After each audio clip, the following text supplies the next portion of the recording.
Hello, and welcome to Big Tent Live Events, the live online event series from the University of Oxford as part of the Humanities Cultural Programme. This is one of the founding stones of the future Stephen A. Schwarzman Centre for the Humanities. My name is Elika Burma.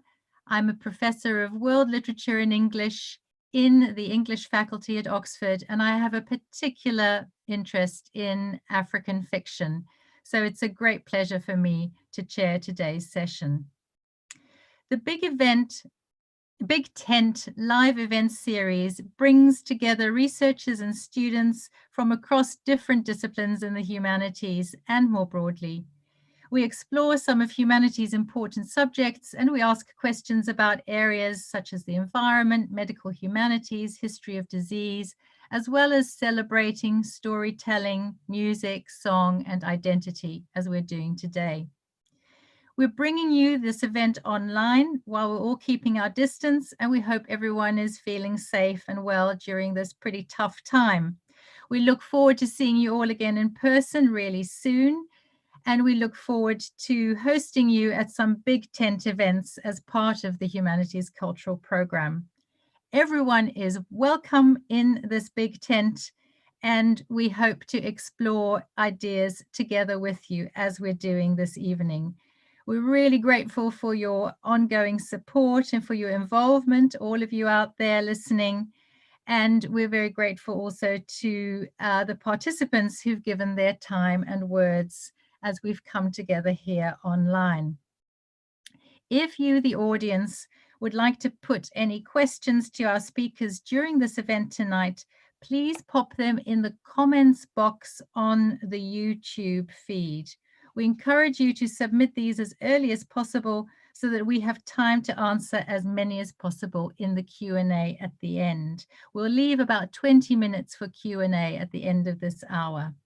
But first, we're going to have a reading from today's featured author, Maaza Mengiste, and we're going to have some discussion with our three panelists who I'll introduce in a moment. And Maaza Mengiste is featuring today, is reading from and talking about her book, The Shadow King. So it gives me great pleasure now to turn to Maaza Mengiste, our visiting writer. It's a great honor to host you on this Big Tent event. Maaza Mengiste is the author of the novels Beneath the Lion's Gaze, which was named as one of the 10 best contemporary African books by The Guardian, and also of today's book, The Shadow King.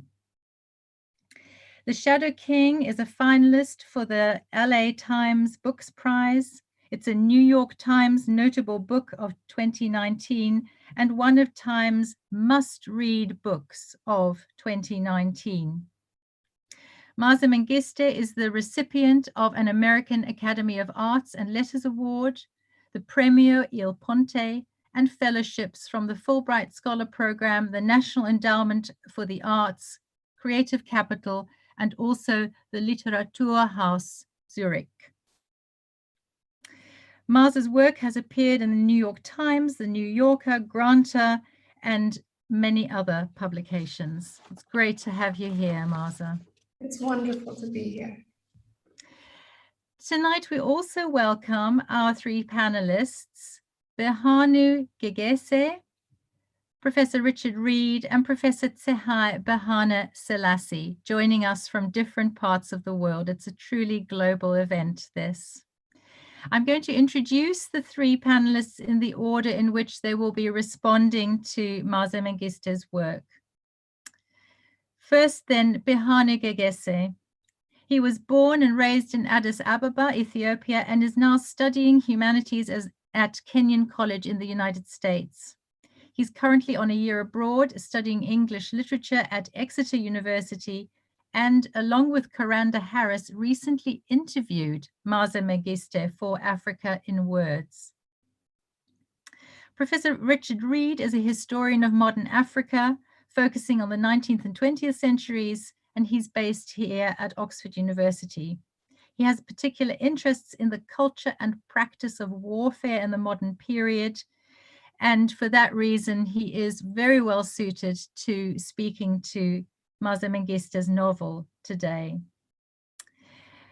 Professor Tsehai Bahane Selassie taught social anthropology, gender and development studies in universities in Ethiopia, the United States, the UK, and now Ireland. She has published on Ethiopian warriorhood and gender issues in Ethiopia. So a fantastically well-suited panel, I think.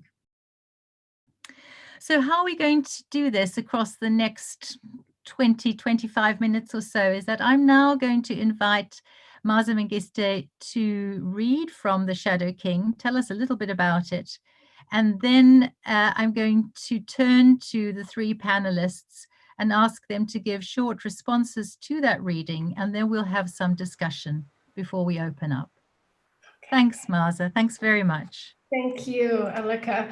It is such a pleasure to be here. And before I start, I just want to say hello to everyone who is tuning in, including my two little nephews. There's maybe skipping homeschooling right now to watch this. So thank you, Lucas and Gabriel. I hope you're taking notes. I'm going to read from my novel, The Shadow King, which is set in 1935. It begins with the early days just before Mussolini invades Ethiopia. And I became interested in this history because I grew up hearing these stories of this war where Ethiopians were not supposed to win, but somehow they did, and defeated this Italian European army. My research in this led me to women. And it was not an immediate discovery. It took a few years before I started finding some women who broke tradition maybe and joined in the army to fight alongside the men. I became fascinated with this history, and I wanted to imagine in my novel what a story about war would look like if it's told from this perspective of women. And how might a woman remember war, and how might she be remembered after the war? So one of my main characters is named Aster, and another character is named Hirut. And I'm going to read a section from very early on in the novel. When the war has broken out, the women are following the men, cooking, collecting water, doing the things that women traditionally did during warfare in Ethiopia. But Aster has other ideas as well about the role that they could play in this war. So I will leave it at that, and I will read this brief section. Aster is a glorious figure astride her horse, Bunna. She has loosened her braids, and thick strands of hair fall against her neck and spread like a dark curtain around her sunlit face. She snaps the animal to a trot across the crest of the hill, her cape fanning around her figure, the golden clasp trapping flints of afternoon light. Women, she shouts, sisters, are you listening to me? Her voice rises into the sky, a blade slicing through the valley below, startling the women from their tasks, forcing them to lift their heads and turn in her direction. Sisters, are you ready for what's to come? Ethiopia's gifted Asmari will sing of this day for years, of how the women drop their baskets and their jugs, how they push away their blooms and piles of wool. They rise to their feet nearly in unison, unaware of their own glory, and lift their faces toward Aster's voice. That they pause long enough to listen to the soft tap of distant gunfire is a detail that the songs will repeat again and again.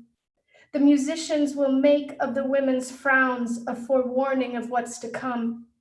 The singers will use the women's gasps and exclamations as signs of their growing strength. One Asmari after the next will sing these words as they play their masinko. That first battle cry was already forming in the women's throats. Aster knew she just needed a way to usher it out. The women were ready but did not know it. There were bullets to be made and gunpowder to mix and rifles to load and enemies to shoot. Women, those who can make bullets, come to me. Aster's voice carries across the valley before breaking into echoes and scattering into the horizon. She is one woman. She is many women. She is all the sound that exists in the world.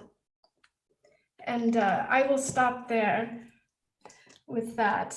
I wanted to read this section very briefly because I think my interest as a novelist in this history, beyond the personal connections that I have to it, I was asking questions about history and what gets remembered and what makes history.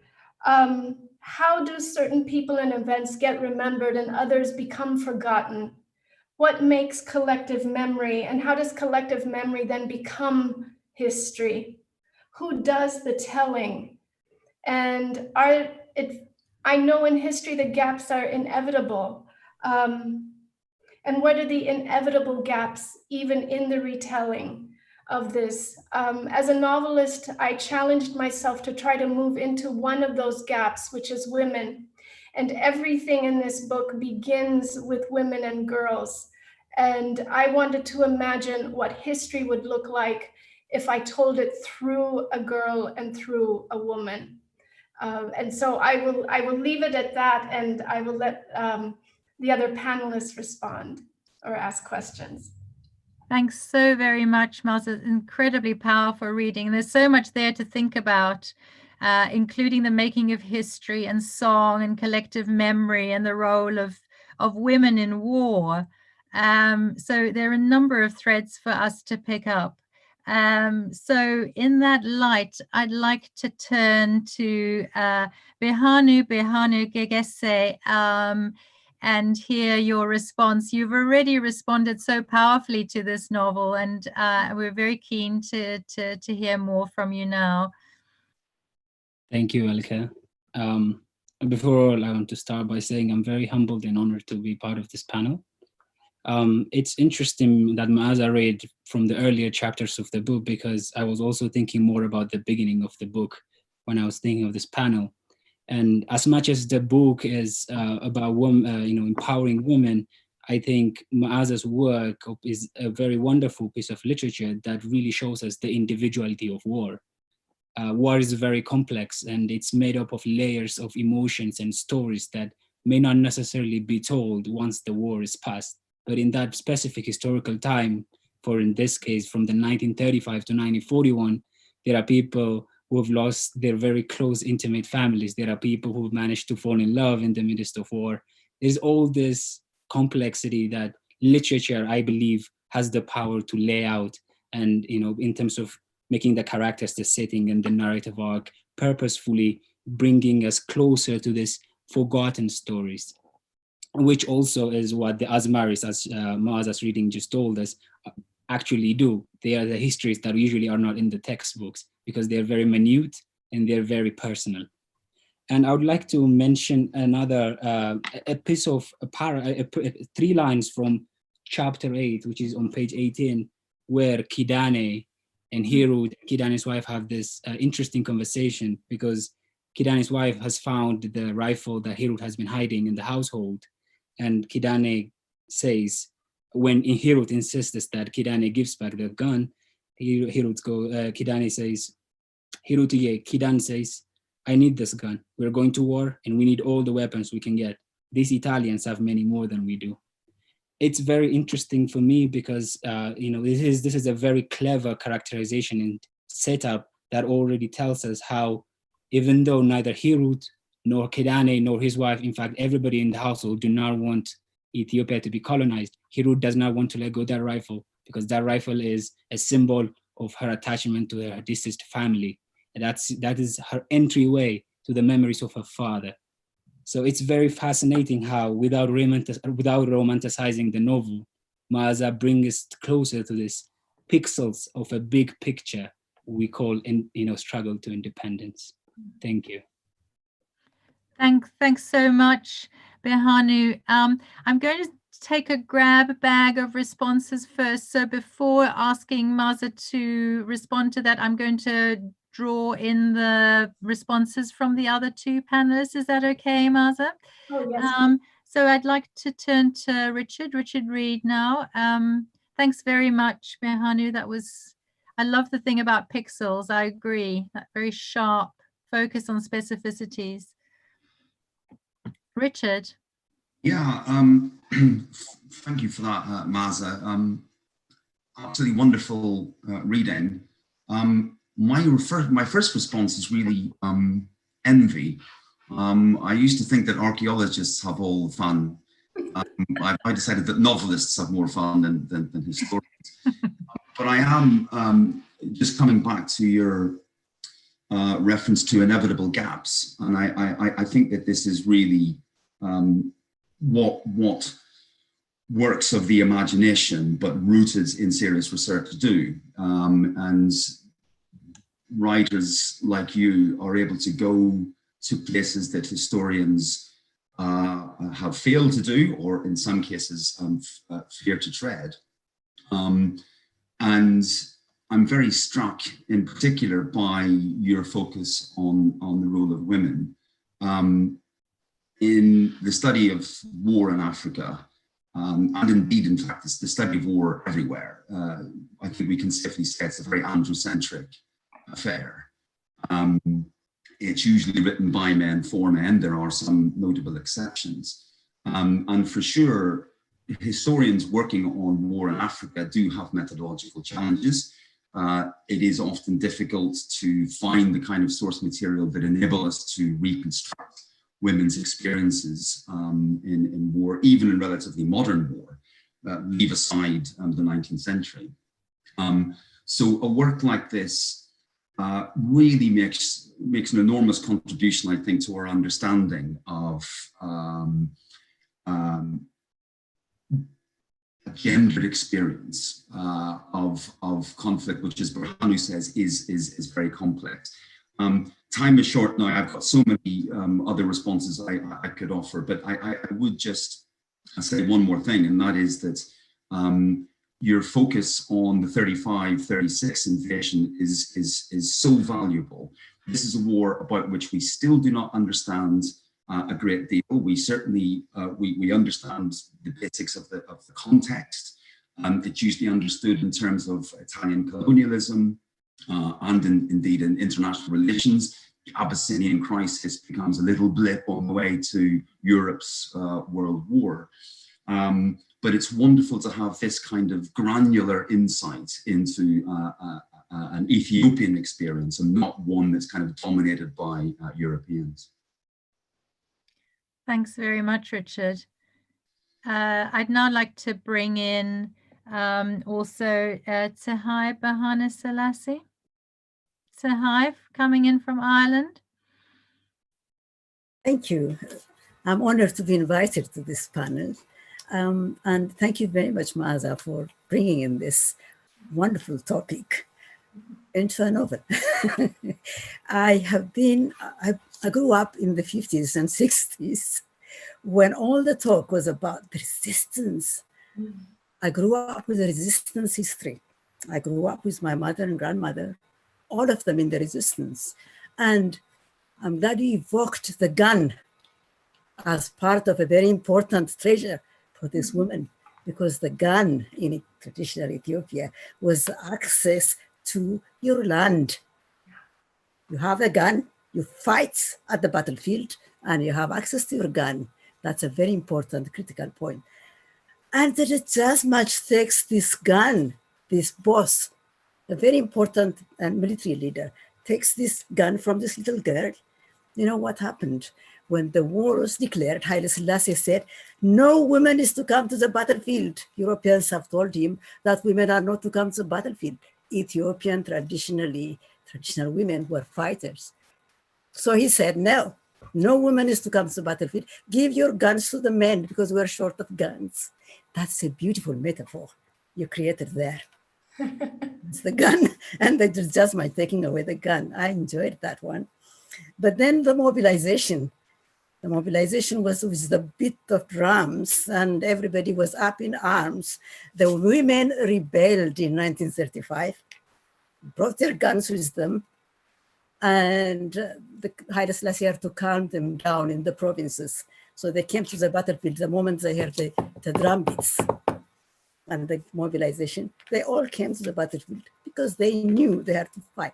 If they don't fight, they lost their lands. Their access to land was at stake.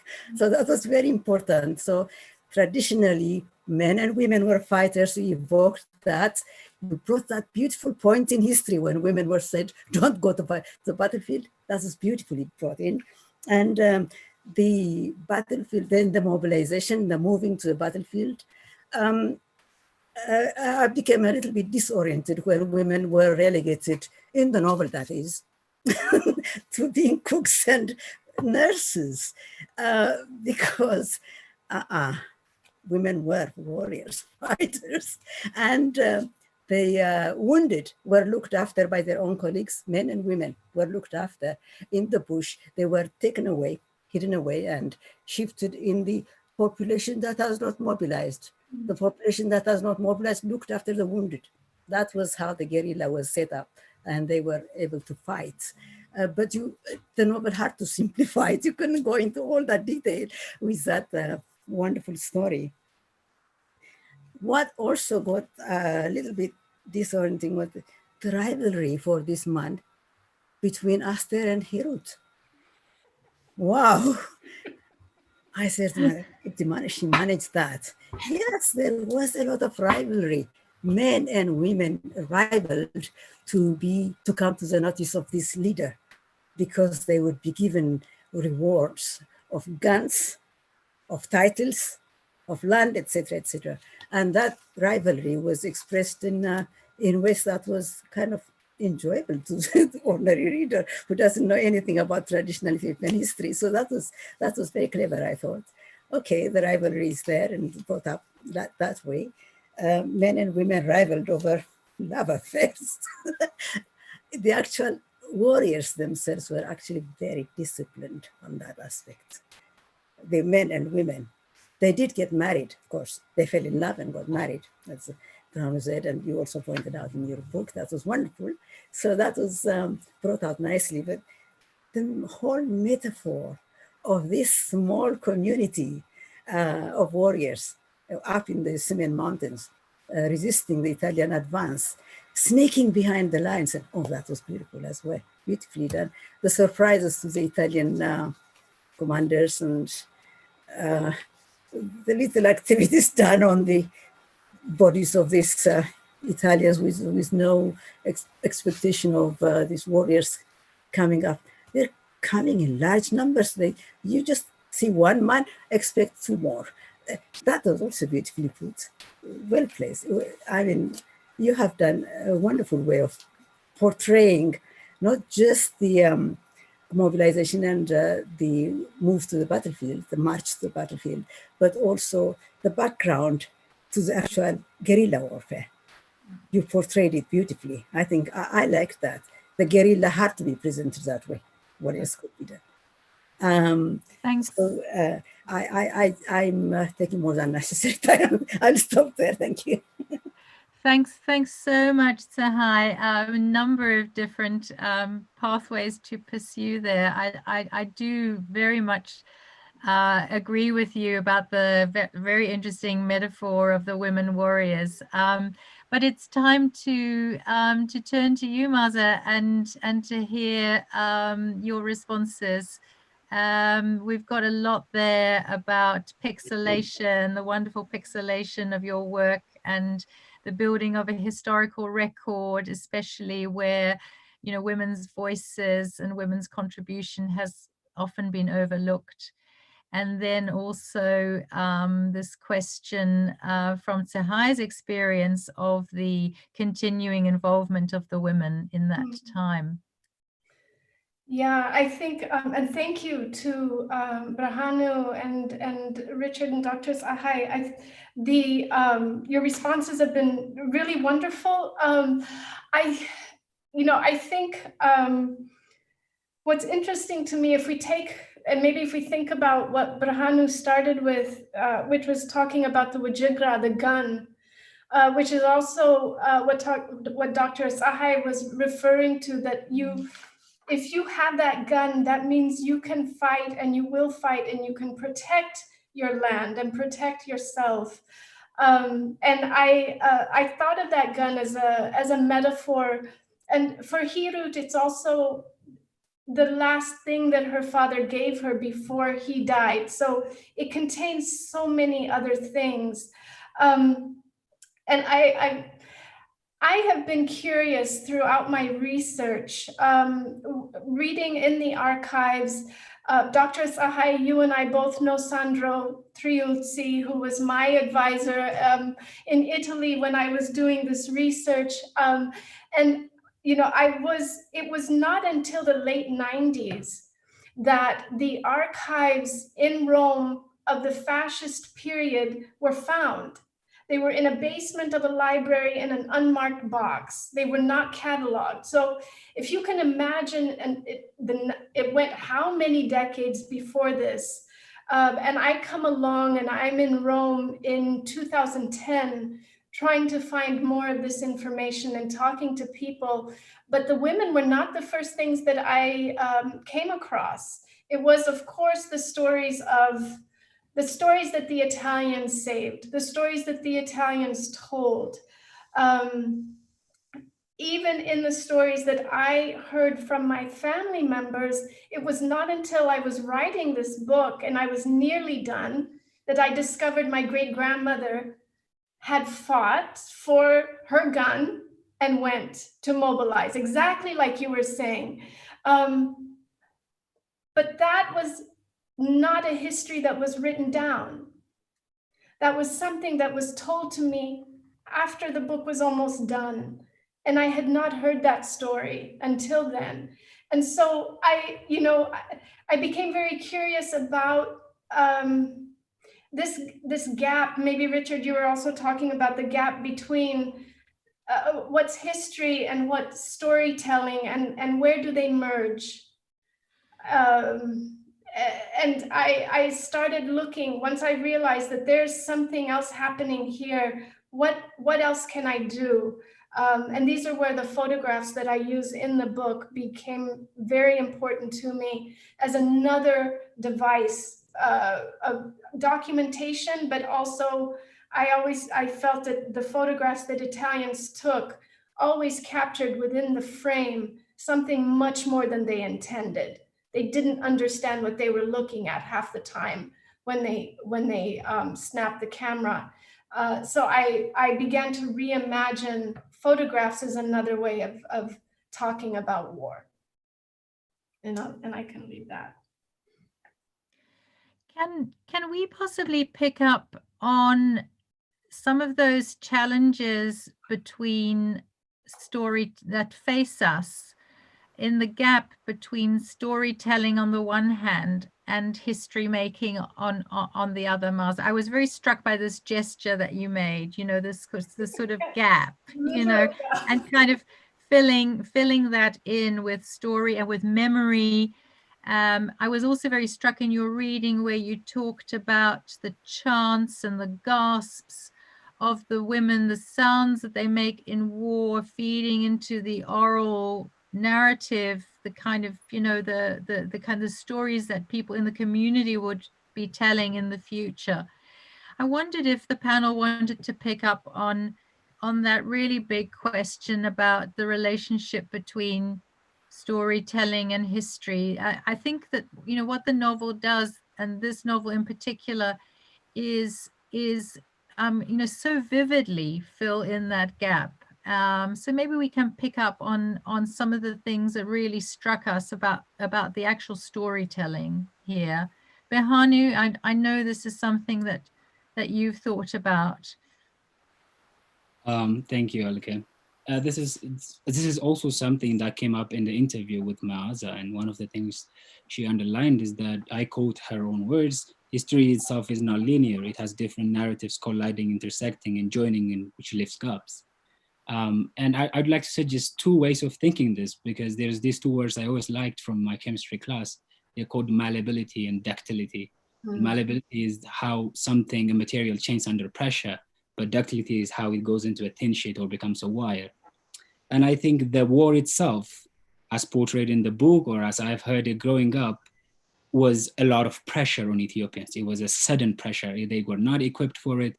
It was more than they can hold. So there was, of course, a lot of rearrangement within the communities that had to be made, like a material would form under a pressure. So the story of the Shadow King, basically, if we look at the form itself, that it begins from 1935 and suddenly shifts to 1974, and then it also comes back again, but also the chorus and the photos are embedded in between. We can see that the shape is changing because the history had this, the way we remember it or the way it happened was not as linear, was not as precise as we may say, oh, Ethiopians defeated the Italians. But then the problem is that when the history was told, it was ductile into a single wire, which is, it was a male champion tale. So someone like me who grew up who was born in late 1900s or grew up in the early 2000s have not heard even a single day in history class saying, okay, women were part of the war. The farthest it went was there were women who would whisper or kind of infiltrate through the camps and bring out stories from the Italians. So there is definitely sort of a mistake that has been done in telling the story. It's not a full picture. And I think Maaza's work is very intentional in beginning the story with Herod and ending it with her in the 1974, because we start with the people who lacked from the history. We learn the history with a pixelated way, and then we come back to the people who deserve the story back again. Thank you. Thanks, Berhanu. Richard, how about from your perspective as a historian on that question? Yeah, it's a huge issue. I mean, history as a discipline is a very big church. It holds all sorts of people who pursue all sorts of different methodologies and regard history in various ways. Historians often use storytelling as a source for actual history, and I think we need to kind of maybe revisit that relationship, you know. And this is especially true in the African context, and I think I certainly have been guilty of it in the past, whereby you don't necessarily recognize a story as something necessarily of value in itself. You see it as a piece of evidence which contributes to the writing of history, which is something much purer and much bigger and much more comprehensive. And just to kind of piggyback on something Berhanu has just alluded to, in war especially, that distinction is blurred. In fact, in the end, you could, the people write histories of war and teach war in kind of overarching, comprehensive ways, in ways that make sense. And of course, the problem is that history is an attempt to impose order on the chaos of the past. But in war, the people who are caught up in wars, all that is true is story. Storytelling is the only thing that matters. Later on, historians will say, we understand the diplomatic reasons why Mussolini invaded Ethiopia in October 1935. We know the impact and what Haile Selassie does later on. But that loses so much is lost in the writing, in the construction of legible histories, that certainly increasingly I would encourage people to go back to the idea that everything begins and everything ends in storytelling. You know, that's more easily done in certain fields than in others. But I think in studies in our understanding of war, we need to get to grips with the fact that in many ways, the big history that historians aspire and are paid to do is, in a sense, often a red herring to the people who are actually involved, who are caught up in violence. I'm talking myself out of a job, but. And Sehai, would you chime in with that? Those real challenges of history writing and that way in which story is kind of is where it begins and ends, really, history. Yes. All that is true. That's true. You see, after 1941 in Ethiopia, it was necessary to emphasize that Haile Selassie and the resistance fighters were men who defended their country.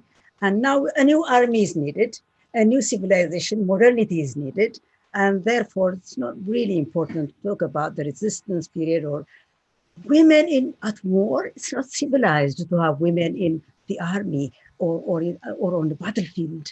It's better. Well, you know what? We grew up in all girls schools because all girls schools were organized to make us like this, little girls going around with books on their heads, walking straight. We have to be really like European Victorian women, and all that had to be forgotten, they left behind. And we had to discover it through research afterwards, what was going on with the women, because for me, there was so much discontinuity between what my mother and her mother and my other grandparents were talking about and what we were being told to think about ourselves in the schools. What is this about? They were running around in the fields fighting battles, and we're here to make cakes and cookies in ovens which we didn't have in the home. Cakes, oh God, is full of sugar. What pity the Europeans are eating all this sugar food. That is literally, there was a disconnection between what we were being made to be, we were being taught to become, and what was in the historical background. It was deliberately buried by the drive for modernity, so-called modernity. And even Ethiopian history started to be taught in the university only in the late 60s. It was not taught at all because there was something wrong with Ethiopian civilization, and we have to learn about the rest of the world and be civilized. So the gap can be created deliberately for purposes of a push that was driven by government fiat and so on. And also, then there were, of course, the annual celebrations of the resistance, points in the resistance, the attack against Graziani, the liberation movement, and the liberation war of the coming back of Haile Selassie had to be celebrated. So occasionally you would hear radio programs, television programs, and you start to wonder, what is this? So as researchers, it was quite a challenge for some of us. I was the first woman even to graduate from the history department because women are not allowed into the history department. Full stop. But anyway, after that, we started to really dig, and so I'm not surprised that Maaza had to come across it in the late 1990s, for goodness sake. This was way back in the early 70s that we started to, what's going on in Ethiopian history? And so only 3 books were written by Ethiopian scholars of the medieval period, of the ancient history, and of the modern history up until recently. And those who passed through the resistance were not free enough to write about their resistance warfare because they would be seen to be showing up Haile Selassie, who ran away, and they had to stay there and fight and keep showing him up if they were to. There was strict censorship on what kind of books were published. The gaps were there deliberately, and on this warfare and so on. Yeah, I think I'll stop there. Dr. Saha, you said something really interesting about this fact that you knew this history growing up of women who fought. In the You house, knew it from your mother, and you knew it from your aunts, like grandparents. your grandparents. Yeah. And it has made me think, since this book has been published, and I've started talking about my own discovery of my great-grandmother's role, which was very late in this book process. Yeah. And my mother knew that history. Her sisters knew the history. The women knew it. And so it makes me think that the history of women in war is often retold in the spaces of women. It doesn't necessarily progress into the other dominant spaces where men talk about politics at a party, or they talk, or in the classrooms like you're talking about. If we were to go in the kitchen or in the sitting room where women are gathered, that's where that history existed. And I had no idea about that. But what you're saying confirms to me that this is where a lot of that is. Yes, I mean, I may I come in, Eleki? Yeah, sure, Sahai, and then we'll move to When audience. When I was interviewing Lekir Bishbeyan, the most famous of these resistance fighters, I said to her, could you tell me what other women were working with you? And how did you relate to so-and-so, her boss, Rasa Bere? You want me to get killed? You want me to get killed? I'm not going to talk about that. Just like this. I was interviewing her for an article on women guerrilla fighters. As for me and my parents and my grandparents, I don't know if I should be bringing this in, but I grew up in a household where my father was a political prisoner under house arrest. So all the talk from all our relatives was on the past. They had no present because Haile Selassie was really putting a lead on everything they had to say and do. So all the talk was just that. And I grew up with that. That's why I'm saying I grew up with that. When in the schools, in the university, especially when teaching Ethiopian history began, then we went for the research to find out. And the women's space was not the only one. I had a list of 3,000 guerrilla fighters. Of those, only 300 were women's names. Not because they weren't there, because the Patriotic Association was scared of, one of them said to me, we were scared of the emperor. They were scared of the emperor to include the names of the women. So that was deliberate gap creation. Thank you. Thanks so much, Sahai, and thanks, Maaza, and also to Richard and Behanu. I mean, there's a lot more that we could say, and indeed, we're now going to bring in questions from the audience. There are a number of questions that have already come in. And what I might do is to group some of them. So there are two questions here on this topic of writing fiction and writing history and how we recover hidden histories, which we've been touching on, all of us. So here's the first question on this topic. I'm interested in your writing process. In writing a story that aims to recover hidden histories, how much did you lean into your imagination and how much did you rely on research? And then there's this related question, which is also to Richard, actually. It's to Maaza, Richard, and Sahai. How much of your own experiences did you involve in your publications? So Maaza, over to you. I will. Interesting question. My research gave me a framework to move into the world of 1935 to 1941. I did not know much about it except the stories that I heard in my family, and the stories that I heard were mainly anecdotal. Brief things that might talk about one battle or two battles, but this war lasted for 5 years. The occupation lasted for 5 years, 6 years. what happened on a daily basis. And this is where I needed to research in order to then imagine a daily life for each of my characters and begin to think about the conflict. So the research gave me that framing. But the one thing I wanted to do, which was where my imagination came in, was to take that research that I had, this world, and pivot it so that I'm looking at it from the perspective of women and girls. And so if the book begins with Hirut in 1974, and then it goes to Hirut in 1935, she's one thread, but every single character in that book is introduced through their relationship to a girl or to a woman. Even Kidana, when we see him with Aster. So that was the imagination coming in. And in terms of my personal experience, I had the stories growing up, but they were not enough to write a book. It was my own interest in this that kept me going, and I'll leave it at that. Very, very briefly, do either Richard or Tehai want to chip in about this, or do you think that do you have anything further to say about that question?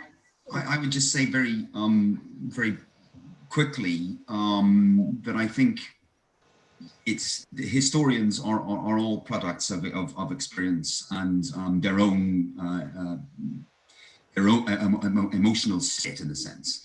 And I think when I started out, I thought that you could separate the two, and you could simply write good history without bringing yourself into it. I no longer believe that. Possibly, maybe that's just age, but certainly my more recent work is entirely based on experience, and I think we need to embrace that a lot more. Thank you, Richard. Shall we move on to a next question, or would you like to come in, Tehai? That's okay. I'll just say yes. My experience of my own family background, yes, indeed, into the research and the writing.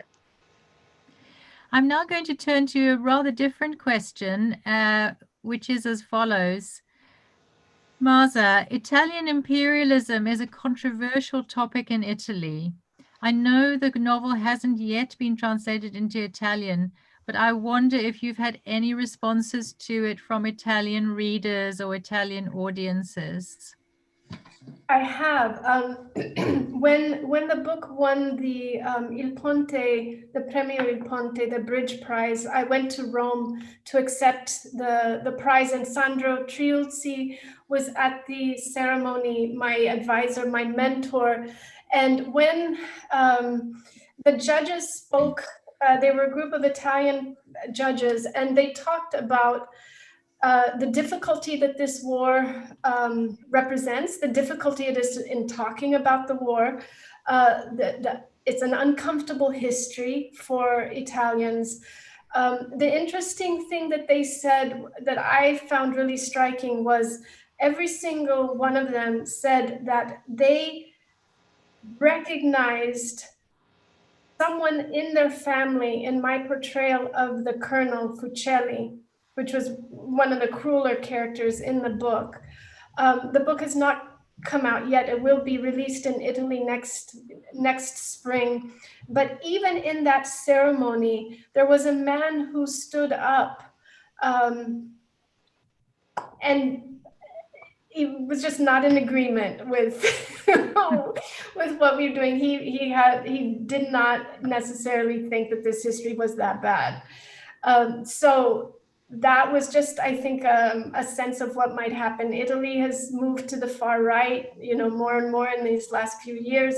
It'll be interesting to see the reception. But what I do know very quickly, just speaking to friends of mine in Italy who have family members who had been part of that war, what they have told me again and again is when they go and ask them about this war, about Ethiopia, they've told me it's a wall in our family. No one wants to talk about this. So I think it is still uncomfortable. yeah, we'll see what happens. So it's speaking into another silence there, not only the silence of unspoken history, but also the silence of censored memory in a way, isn't it? May I add a little bit there? Go ahead, Behanu. Okay, thank you. Because I think it raises a very interesting point about the mixing of language, which is very prevalent in the Shadow King.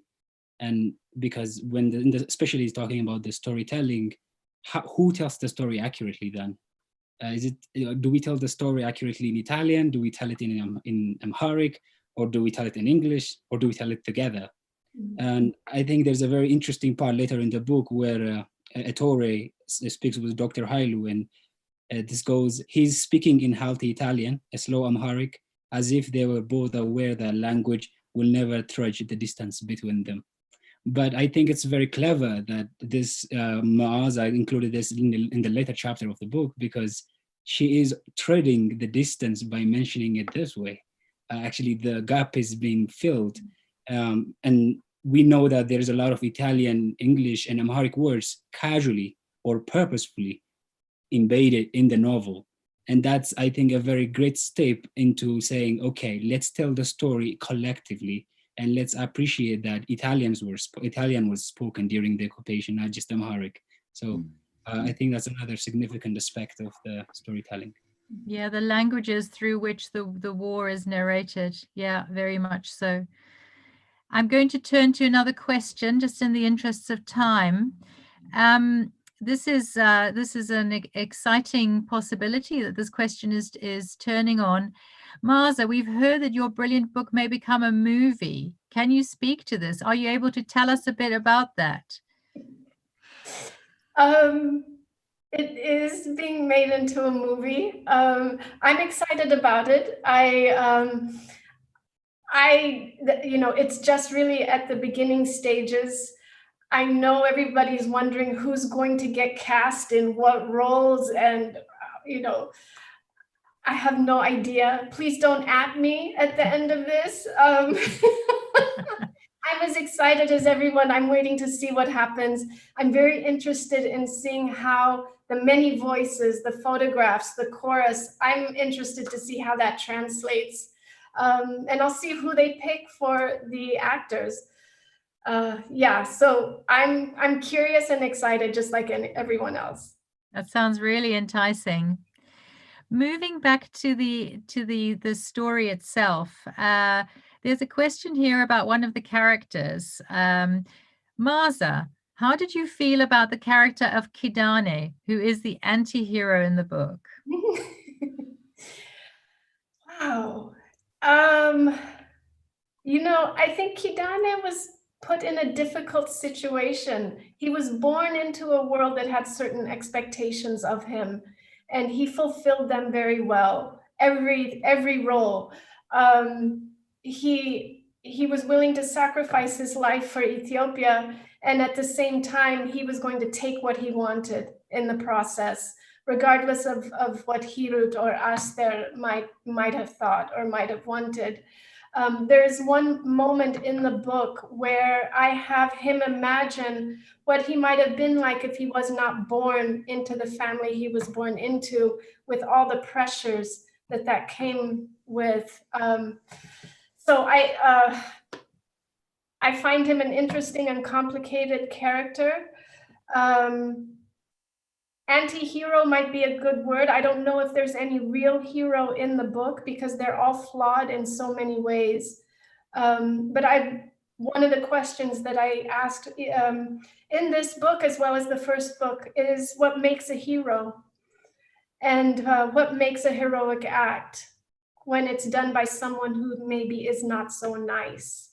So Kidane was an interesting vehicle for that. Thanks very much, Maaza. This is a question that's probably sort of moving towards our closing point. We might have time for one more, I'm not sure. But this is more a question about the writing process itself, and about how you write. Is there a particular environment that you create to work in, music that you listen to get you in the mood? I'm reading this as a bit of a lockdown question, you know, but take it as you will. I listened to music. I listened to a lot of music while I was writing the book, and it depended sometimes on the scenes that I was working on. I had a lot of Ethiopian music that I was listening to, things like the songs, the old war songs, the Shalale. I was listening to those things. I was listening to anything with some kind of a beat if I'm writing the battle scenes. So that's what I would do. I wrote this book in many different places, so it wasn't necessarily an environment. I could just put on my headphones or block the world out. A desk was enough. Sometimes I didn't have a desk. I could just put my computer on my lap. But in terms of my writing process, I tend to write by hand first. And that slows my brain and forces me to think. And I started that process with this book, not the first book, and it's been really helpful. Thanks, Maaza. And actually, on that question of music, one of the questions is, and this may be a good way to move to our close then, do you have any of the titles to recommend of the songs that the Asmaris sing? You know, gosh, there is one, Dr. Saha, you might even know who sings it now. I can't think of it all of a sudden, but Fantu, do you remember? And I found that the old song on YouTube once. Zaritu, is it? Zaritu? No. I don't think it's Zaritu. It's an old singer, but I'm sorry, I don't remember. But some of the songs are available online. I mean, I would sometimes look them up. Oh my God, the fascists made recordings of battle songs. And when I was in Rome, I went to the Discoteca di Stato, and there were albums of songs. Speaking of what we lose when we don't save it, but they were recording all of these things. And I found a lot of the songs, and I had a CD made, and they're amazing. They were amazing. These are the songs that soldiers would sing to get them ready to face battle. They were rhythmic and driving, and then they would go after the enemy. So I had those that I would listen to. Thanks so much, Maaza. That's a lovely evocative moment. I mean, these songs that were recorded by the Italian fascists that then became inspirational for you to write your counter history, your novel. That's marvelous. Yeah. That's really great. Thank you so much. I think it is probably time to round off. We're just up to the hour, I think. So I would like to say thank you very, very much to our panelists, to Behanu Gegese, to Richard Reed, and to Tsehai Behanu Selassie. A very, very big thank you to Maaza Mengiste, our novelist today, who has been telling us about this incredibly interesting work that reclaims the history of women warriors in Ethiopia in the 1930s, the Shadow King. Lots of exciting developments there, and possible film in the offing. So we look forward to hearing more about that and following the success of this wonderful book that you've shared with us today. Thanks so much, Maaza Mengiste. I would also like to say a special thank you to the Northeast Africa Forum in the African Studies Center, which has supported the event today. Thank you so much. Thank you to the Torch and Humanities team for supporting this event and for facilitating it. Thank you to the audience for watching and for all these great questions. I'm sorry that it wasn't possible to squeeze in all of them. I'm just looking at the final few that came in. They're great, but I'm sorry, time was up. And I'd like to invite people who are interested to join Torch for our next big event live, which is Thursday, the 21st of May. Put that in your diaries, where we're going to be meeting the multi-award winning artist Jamelia, who will be exploring themes related to music, again, song, performance, and what it means to be an artist in lockdown. So how great is that? So thanks very much for joining us today. Thanks so much to Maaza Mengiste, and I hope you be able to come back soon, everyone. Goodbye.